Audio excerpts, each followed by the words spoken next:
꽃은 젖어도 향기는 젖지 않는다. 담쟁이 켈리. 예고에 없던 비가 내리던 날, 공모전에 또 떨어졌다. 왠지 좋은 결과가 있을 것 같았던 예감은 그저 예감에 그쳤다. 회사에는 급작스러운 결혼이 생겼고 그 부재를 채우느라 속상한 마음을 달랠 새도 없이 업무에 매달렸다. 입맛이 돌지 않는다는 이유로 점심을 걸렀는데 출근한 지 12시간이 꼬박 지나고 났을 때 배꼽 시계가 요란하게 울렸다. 그 즈음 하던 일을 멈추고 집으로 향했다. 가뜩이나 무거운 몸이 내리는 비에 젖어 축 늘어지는 듯 했다.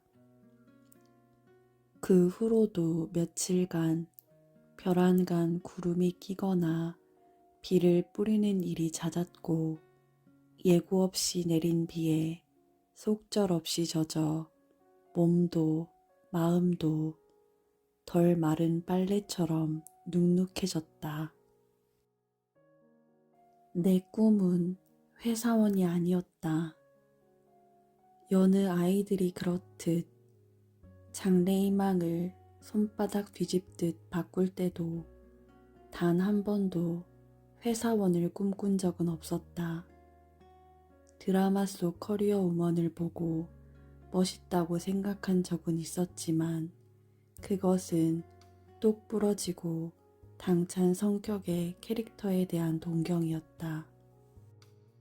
학창시절 주변 어른들 대다수가 회사원으로 사는 것을 보면서 평범하게 살지 않겠노라 다짐했었다. 어린 눈에는 회사원이 가장 보통의 직업으로 보였으므로 당연하게 장래희망에서 배제했다. 보다 더 창의적인 일을 하고 싶다는 일념 하나로 작가의 꿈을 꾸기 시작했다. 평생 손가락 빨아도 좋으니 원 없이 글만 써도 행복할 거라고 믿었다. 내 나이 17, 고작 28 청춘을 넘긴 직후의 나에게 교생 선생님이 말했다. 그건 세상 물정 모르는 17 소녀가 하는 말이고 27이 되면 달라질 거라고. 그 말이 맞았다. 세상은 낭만이 아니고 암만이었다. 아무리 그래도 밥벌이가 우선이고 배를 골아도 괜찮은 사람은 어디에도 없었다. 타오르는 열정도 지속할 수 있는 땔감이 없이는 불씨를 지필 수 없고 불을 지피지 못한 아궁이는 연기만 메워서 제대로 된 밥 한 끼도 짓지 못하는 것이 현실이었다. 평범하게 살고 싶지 않았는데 어른이 되고 보니 평범하게 사는 것만큼 어려운 일이 없었다. 평범하게 산다는 것은 한쪽으로 기울거나 넘치는 일 없이 잔잔하다는 뜻인데 한치 앞도 알 수 없는 인생이 어찌 예상 가능한 크기의 파도만 치랴. 돌이켜보니 예측 불가능한 삶을 살면서 평범하게 살고 싶지 않다고 말하는 것만큼 철없는 소리가 없었다. 내내 공중을 떠다니듯 촐랑대던 마음이 현실을 마주했을 때 절대 되고 싶지 않다던 회사원이 되었고 밥벌이를 위해 절필했다. 대신 글과 관련된 직업을 삼는 것으로 나 자신과 타협했다. 이따금 글이 쓰고 싶어지기도 했으나 온종일 쓸 단어들을 업무에 쏟고 나면 머릿속이 텅 비어 정작 내 이야기는 빈 말풍선으로 남았다. 습관처럼 비운 말풍선을 보며 작가를 꿈꾸며 하고 싶었던 말들이 사라졌다고 단단히 착각했을 무렵 나의 소속감과 존재 가치는 모두 회사에 있었다. 그곳에서 불리는 직급이 나였고 그곳에서 해내는 업무가 하루의 보람이었다. 어느 날 갑자기 퇴근 10분 전 회사에서 잘리기 전까지는 그랬다. 갑자기 두꺼비집을 내린 것처럼 눈앞이 캄캄해졌고 순식간에 나의 소속감과 존재 가치를 잃었다. 전 재산을 올인했다가 눈 깜짝할 새 파산한 듯 했다. 그때 알았다. 회사가 주는 소속감은 한시적이고 그것이 나를 지탱해 주지 않는다는 것을. 바닥치고 일어나면서 자생력을 키우겠노라 다짐했고 재취업을 준비하면서 어떤 외부 압력에도 꺾이지 않을 소속감을 만들겠다며 새로운 마음가짐으로 다시 쓰기 시작한 것이 글이었다. 그 우여곡절 끝에 돌아와 쓰는 글인데도 종종 마음이 보송하지 못하고 내내 눅눅했다. 가끔은 제대로 널지도 않고 대충 말린 것처럼 마음에서 쾌쾌한 냄새가 나는 듯 했다. 괜찮지 않으면서 괜찮은 척 온종일 축축해진 마음을 뭉개고 앉아 있었다. 마음이 바깥 날씨를 따라 오락가락 하기도 했다. 먼 길 돌아 다시 앉은 자리니만큼 잘 해보자며 뜨겁게 달아오르던 열기는 간데없고 밤새 서늘해졌다. 밤낮으로 차갑다 뜨겁다 반복하며 일교차가 벌어질 때면 내 마음의 온도도 따라서 오르락 내리락했다. 글 쓰는 일에는 정년이 없고 나이는 숫자에 불과하다며 뭐든 다 해낼 것처럼 뜨거웠다가 재능이 있으면 진작 잘 풀렸어야 하는 것이 아니냐며 애써 키운 자존감을 흥정하듯 깎았다. 장사치처럼 닥치는 대로 무턱대고 깎아 아무것도 쓰지 못하고 공치는 하루만 늘었다. 퇴근길 저녁 그칠 줄 알았던 빗줄기는 점점 더 거세졌다. 잠깐 내리고 말 거라는 일기예보와는 다르게 장대비가 내렸다.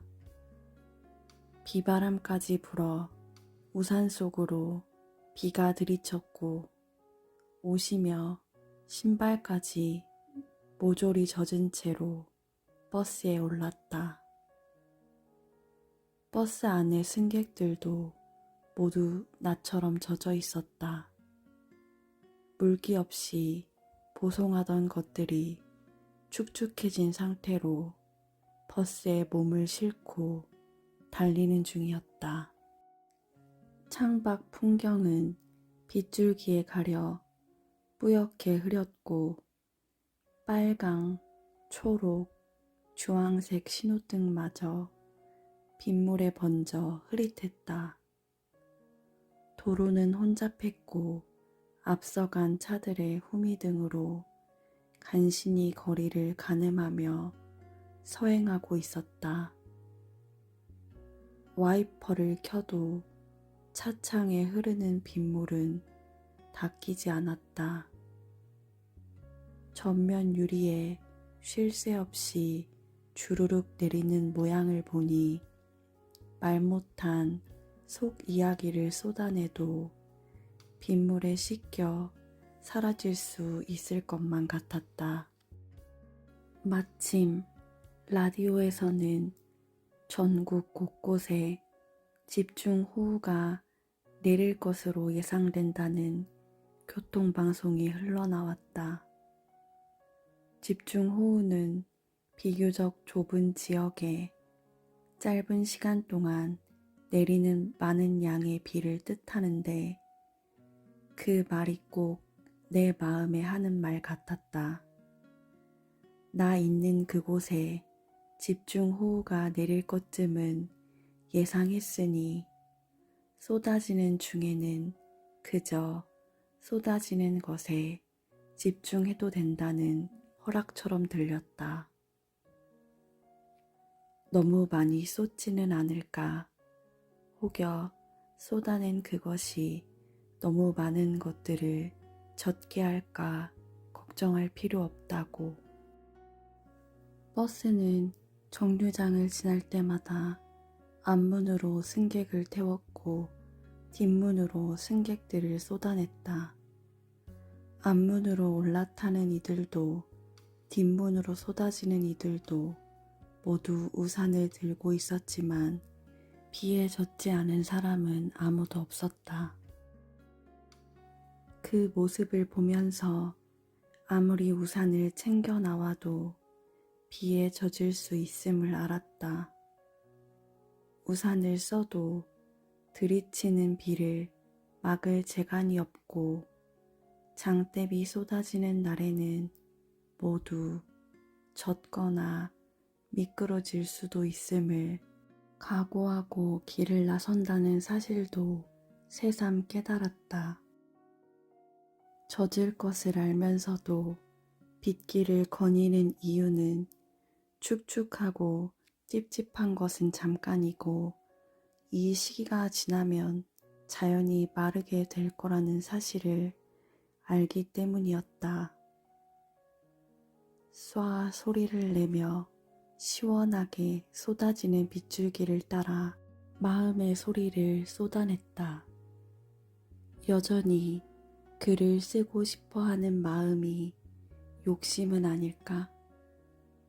재능을 논하기에는 나이가 너무 많고 나이 탓만 하며 주저앉기에는 너무 게으른 것 아닌가? 특별히 부지런하지도 않고 티가 나게 노력하지도 않고 어중간해서 장대비처럼 쏟아내지 못하는 것은 아닐까? 계획대로 되는 것이 하나 없다고 투덜대고 있지만 여태껏 살면서 계획대로 되었던 일이 얼마나 있나. 어떤 날은 알 수 없는 인생이라 좋았다가 또 어떤 날은 도무지 예측이 안 되는 인생이라 사방이 미로 같다. 갖은 노력 끝에 겨우 제 취업에 성공했지만 살아있기만 하면 어떻게든 풀리게 되어 있다는 말조차 거추장스러울 만큼 그럼에도 불구하고 살아있다는 것이 버거운 시간을 보내게도 했다. 모두 때려치우고 브런치 작가를 목표로 제주도에 내려가겠다며 사직서를 냈을 때 예기치 않게 직무순환이 되었고 예상보다 빨리 브런치 작가가 되었다. 계획대로 된 것 하나 없이도 원하는 바를 이뤘다. 퇴사를 유예하고 작가로서 발판을 마련하고 나가기로 마음먹고 새로운 직무도 익혔다. 그것도 글과는 전혀 상관없는 손익분석 업무를. 숫자 울렁증으로 일찌감치 수학을 포기했건만 매달 말일마다 손익 예측을 하다 보면 사방이 숫자 밭이다. 잠시 방황도 했으나 이 직무는 겸업이고 평생 하고 싶은 일만 할 수는 없으니 다 괜찮다고 생각하며 받아들이기로 했다. 그 와중에 틈틈이 퇴근 후에 쓴 글로 작은 문예지에서 등단하게 되면서 내 업무는 아무래도 좋다고 생각했다. 글 쓰는 일은 우뇌의 역할이고 숫자를 다루는 것은 좌뇌의 역할이라 그런지 글과 관련된 업무를 볼 때보다 오히려 균형감 있게 느껴지기도 했다. 생각하며 살지 않으면 사는 대로 생각하게 될까봐 나름 계획을 세우며 살았는데 돌아보니 계획하며 살아도 계획대로 되지 않는 것이 태반이다. 그냥 물 흐르듯이 주어진 대로 열심히 살자 싶다가도 마음이 역행할 때도 있다. 얼마 전 만난 대학 동기는 내가 절필하고 회사원으로서 경력을 쌓을 동안에 대학원을 졸업했고 꾸준히 시나리오를 쓰더니 단편 영화로 상도 받았다. 줄곧 한 우물을 파는 동기를 보면서 자신감이 바닥을 치기도 했다. 어떤 분야에서 최고가 되려면 1만 시간의 훈련이 필요하다는데 과연 퇴근 후에 할애하는 반쪽짜리 시간으로 무엇을 더 이룰 수 있을까 싶어서. 그래도 나는 여전히 무언가 계속 쓰고 싶고 글이 써지지 않는 날에도 빈 문서 앞에 앉아 깜빡이는 커서를 쳐다보다가 잠든다. 쓸거리를 고민하다가 아무 소득 없이 잠드는 날조차 서글프게도 좋다. 이러니 저러니 해도 결국은 쓰는 게 좋다니 참 벨도 없다. 여기까지 생각이 닿았을 무렵 달리던 버스가 급 정차했다. 내 몸은 관성대로 계속 움직였고 버스가 멈추는 와중에도 글에 대한 생각은 그치지 않았다. 창밖에는 여전히 장대비가 쏟아지고 있었고 내 마음도 여전히 그를 향해 쏟아지는 중이었다. 뉴턴의 운동 법칙 중 제1법칙, 관성의 법칙. 외부에서 힘이 가해지지 않는 한 모든 물체는 자기의 상태를 그대로 유지하려 하는 힘을 뜻한다. 정지한 물체는 영원히 정지한 채로 있으려고 하며 운동하는 물체는 등속 직선 운동을 계속하려고 하는 성질이 있다. 관성의 법칙은 좋아하는 일을 하던 중에 외부의 힘이 가해졌을 때 더 세게 나타나는 모양이다. 좋아하는 일을 한다는 것은 브레이크가 없는 자동차처럼 마냥 좋아서 멈출 수 없는 것인 줄 알았는데 그게 아니었다. 좋아하는 일을 한다는 것은 관성의 법칙처럼 불시에 달리던 것을 멈춰도 해오던 것을 멈추지 않고 계속 이어서 한다는 의미였다. 곧 있으면 절기가 백로로 들어선다.